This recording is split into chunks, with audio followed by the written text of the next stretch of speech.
कोल्हापूर महानगरपालिका निवडणूक 2026साठी काँग्रेस अखेर मैदानात उतरले आहे। कोल्हापूर महानगरपालिकेसाठी काँग्रेसच्या वतीने कॅम्पेन टॅगलाईन प्रसिद्ध केली आहे। कोल्हापूर कसं तुम्ही म्हणशीला तसं ही टॅगलाईन आज प्रसिद्ध करण्यात आली। काँग्रेस खासदार शाहू महाराज छत्रपती आणि काँग्रेस नेते सतेज पाटील यांच्या हस्ते ही टॅगलाईन प्रसिद्ध करण्यात आली। पत्रकार परिषद घेऊन सतेज पाटील यांनी काँग्रेस आणि मवियाची भूमिका मांडली। कोल्हापूर महानगरपालिकेच्या 81 जागांसाठी 15 जानेवारीला मतदान आणि 16 जानेवारीला मतमोजणी होणार आहे। कोल्हापूर कसं तुम्ही म्हणशीला तसं या मजकुराचे असंख्य होल्डिंग्स सध्या कोल्हापूरमध्ये झळकत आहेत।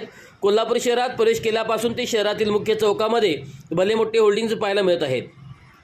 या होल्डिंग्सवर कोणत्याही नेत्याचा फोटो नाही किंवा कोणत्याही पक्षाचा झेंडा नव्हता, त्यामुळे होल्डिंग्स कोणी उभा केले असा प्रश्न आज सकाळपासून कोल्हापुरात चर्चेत होता। अखेर काँग्रेस नेत्यांच्या पत्रकार परिषदेनंतर या प्रश्नाचं उत्तर जनतेला मिळालं आहे।